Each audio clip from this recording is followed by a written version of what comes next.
good idea to do that, I felt.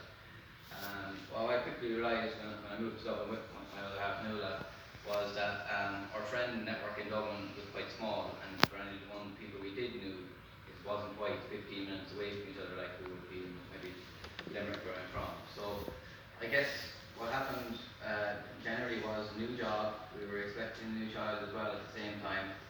So there was a couple of pressures. I'm mid-30s, and I guess I'm trying to get active in some ways, trying to chase the football, as they want, as it says. But that's not what I traditionally would have got exercise through in growing up. I come from a community that would be very much involved in team sport and getting every child and young person through team sports, whatever it might be. So obviously the football has become an alien, despite investing in the technology of a watch and step trackers. Whatever way the weather was, the day, the traffic, the dark home to Malahide, or perhaps something might be on the television. The Game of Thrones series was breaking around that time in 2017, and you could easily be convinced that that's more exciting or a better reward for tonight. What really came about was one evening I was on a job. It wasn't of any great pace because clearly physical activity was part and parcel, inactivity was part and parcel of my life at that point. And I passed this beautiful AstroTurf pitch in Malahide, unattended to, gates locked, lights off, and I just couldn't fathom in such an urban population centre that that pitch isn't getting some form of a team or people active. When I reached out to them about, was there any groups playing recreation football, you're kind of met with, they set us down, they have really difficult time struggling to get either the numbers or get either, reliability into their games. And that's where I guess I said I could help solve that problem. And I guess for me it became a simple idea to obviously put out a message online and go, does anyone want to play a game of football? And I guess what I was met with was quite a resounding yes. You had people just on one social media platform, waves of people saying, I've been waiting for this for years, waves of men wanting to get active. And effectively, for me, I was like, that's brilliant. I can get you to the pitch and tell you where the pitch is, and I can bring a ball and we go for it. But I guess for me, what you start to see, looking back in some of the messages of men joining was, they were crying out for something that wasn't football or wasn't an expensive gym membership or whatnot. And they were willing to bring a friend or their son or their father, and often it was their wife or other significant other that said, hey, this fella on the couch alongside me, or this fella he's interested, whether he likes it or not. And there's definitely been, a journey of how people have found out about football cooperative, but how people are referred to it. And I guess that's where kind of all stakeholders in sport in the future is in the recruitment of participants. So I guess what came about was rolling out a simple game of football has turned into football cooperative.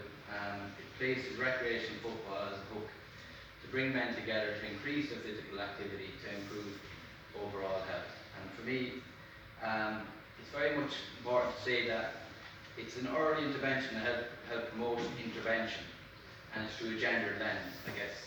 Michael put it right, before people end up having to be medicated, having to cost themselves, insurance companies, the state, money to medicate them effectively, we can do something to get them active and preempt any difficulties. And the quality of living in later life is also something I point to as well. It's sometimes very good to keep people alive, but whether they have quality of living is something that everyone each holds to themselves, especially in middle age. So what Football Cooperative does, and does very well I might add, is we bring men together to enjoy the beautiful game and form new friendships and improve their health. And we do that by organising weekly games of recreation football year round. So what we do specifically is we will identify a site, the AstroTurf pitch I spoke of, and we will form a relationship with the pitch owner, and we will book that for 51 weeks of the year. And we book the full pitch as well, because there's enough men interested in recreation football that we don't have to leave any of them on their couches or working late in offices or building sites or whatnot. So once we have the pitch secured and we have that kind of agreement in place, we go about recruiting I guess there's many a journey on that path, as I showed you, and there's many different ways people come. But one of the strongest ways of recruiting participants has been another man referring friend, brother-in-law, a work colleague, and that is something that would carry across 55% of our new participants would come from a referral, because if someone is getting benefit from it, they will tell someone else. And if men are like men that I know, they will pretty much be the first thing they'll say the next day at work or the next day they're meeting a new person or a new friend. We're very good at coordinating people around it, and that's very key to what we do as well. We're very passionate about the game experience being rich for all participants. So to do that right, we have to coordinate very well. And we provide bibs, footballs and other equipment that might be needed on the night. So effectively our model is making it easier for men to get active through regular social recreation football with members of their community. There's a couple of non-negotiables in football cooperative, I guess. So I guess it's flexible in format. If you can look at some of their messages with very much a microscope, you would see that men need flexibility, especially middle-aged and older-aged men. They cannot put their game of recreation football ahead of child or work or other halves or other commitments and other care commitments they have to their own parents. So I guess flexibility is something it is, and that's what football cooperative is. It's pick up football, play as it suits when it suits you. It's flexible in format, so we will put the full pitch and play multiple games across it. So effectively we can open up 40 spaces over game night in Malahide, and the site in Limerick we can open up to 80 spaces. So no one that wants to play football is left at home on their couch through. It really is in their hands to get active with a game of football. It's affordable as well. We must charge game fee to get active because we need to pay for the pitch rental, we need to have a public liability insurance, we have to provide recurring equipment, the bibs need to be washed, and there's other costs actually with everything anyway. So for me, we do charge game fee, but the key is we keep it affordable. We do not want to put financial barriers in front of people. In fact, where they do present, we have often waived or given people a break for a period of time so that they don't, especially when it's most apparent they need physical activity or need solidarity through a group of men, that they aren't actually left at home. So for me, that's a key function that we would negotiate on. And inclusive as well. I guess it's clear to me that game football can bring people from all walks of life together, and we see that within our participant population. But I guess people may be at different biological ages. People might be at different fitness levels and football abilities, and I guess we've learned to kind of nurture that information when people register to effectively make the teams balanced over game night so that all abilities, fitness levels and football capacities are catered for. Football cooperative incorporates the network of sites together. So it's just kind of doing things together and doing extras together is better, and that's what the cooperative does. It brings the sites in Malahide and Limerick together, and the vision is that many more sites will follow suit. Men break things. I think it's very clear to me. I often get the IKEA thing sent down and I put that together and I've broken it, but there's many other things I broke as well. But generally, men will challenge the nature of something. They will look to find out its weaknesses and maybe vulnerabilities. That's part and parcel of sports as well. And to be honest, for me, that's the beauty of it as well, because people are venting, people are letting off a bit of steam, people are using physical exercise as a modem to manage stress or the challenges they're having in their life, and that's no hard problem for me to solve, to be honest. So I guess to get this right, we have a sophisticated game cycle within football cooperative. We have 7 years of expertise of learning how it works. So no guessing, my career is in HR, and an employee life cycle is something I learned quite quickly as an important aspect of bringing anyone new into an organisation, so that as they go on the journey through your organisation, behaviours, expectations and stuff can be managed. So that's no different to what the game cycle football cooperative is. We recruit people, we register them, we get key information, self-determination of their football ability, health, nationalities, what is their motivation, what are their barriers. So we find out that at registration pieces.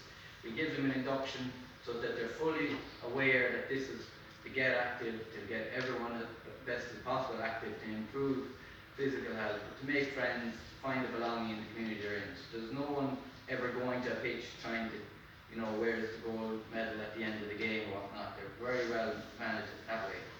And then you enter the real bubble of the game cycle. So it comes from a game creation through to game notifications that are pushed out to participants all the way through the team selections. And like everything, there's going to be last minute changes. So just some snapshots, you will see guys, they're just new to Ireland, they don't have bank accounts, they don't have, so how can they play?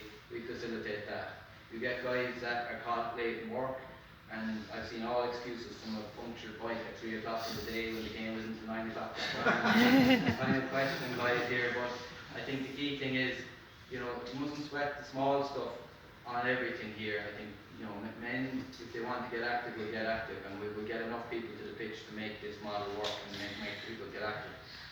And I guess the key thing to get it working is the volunteer engine behind the scenes to make obviously everything work. And this started, I guess, as a participant firstly, but soon after we started the first night football on a Monday, and guys were saying, could we look at a second night a week, because I work in the airport, shifts work, or I'm actually away with work, or I can't make Mondays. So quickly then it came natural concept to let's do a second night a week. But that would have put enough pressure on me to be there 51 times a year, twice a week, I guess. So we evolved a team coordinator and game coordinator roles so that they would obviously add more sustainability to the model, but also make sure that obviously there was more people around it that wanted to step up and make sure it was sustainable and successful. Now that we have multiple sites, we have a site coordinator role, so someone that will help coordinate the sites and make sure effectively both sites are singing the same hymn sheet. The non-negotiables are still being followed. And then there's the core team, the group of us that are helping to drive the strategic vision, which is culminated in the academic research. I guess the key message for me is this works, and while we're going to hear a lot of information from Dr. Paul Carroll shortly, the numbers for me that count are the actual participation and the registration. So I guess if we just first go to the games, because we're organising multiple games across the pitch, we can double up amount of games. So last year, so this is December last year, we organised 349 games, which activated, unique participation was 6,382 times we got a man active. But the key and the jewel for me is there's 600 people registered to the two sites of Football Whopper across 70 nationalities and the 9 ethnic backgrounds defined in our CSO. So it is a universal game, and ultimately we can harness it to achieve a vision that obviously replicating the model across Ireland through a network of sites can deliver the positive health impacts for all stakeholders, not just ourselves as an organisation. And to do that, we have a vision to scale in many different directions. Scaling up is the key, I think, firstly. Scaling to many urban and rural centres that have, people interested in getting active, interested in getting football. And we're not looking for everyone in that community. There's many hundreds of thousands across Ireland with a population of 5,000 more, or 10,000 more. If we're only looking for 2 or 3% of that population to come join us for a game of football, we can hit, tens of thousands of men across Ireland. I guess scaling outward is the other key one I would point out today. That's where I guess we can, through the football cooperative, target men that are either socially, culturally, economically, or educationally disadvantaged and attract them into our games.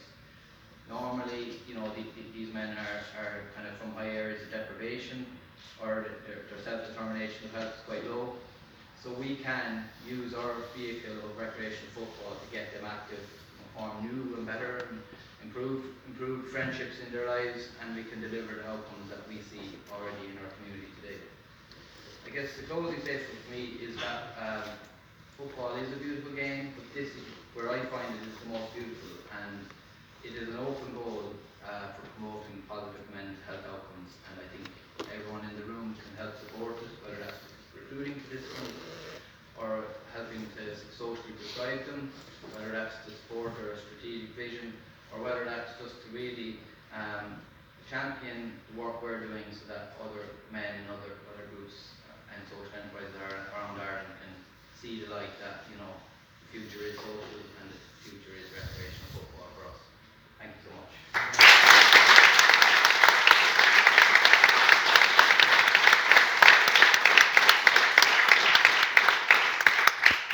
Thank you, Stephen.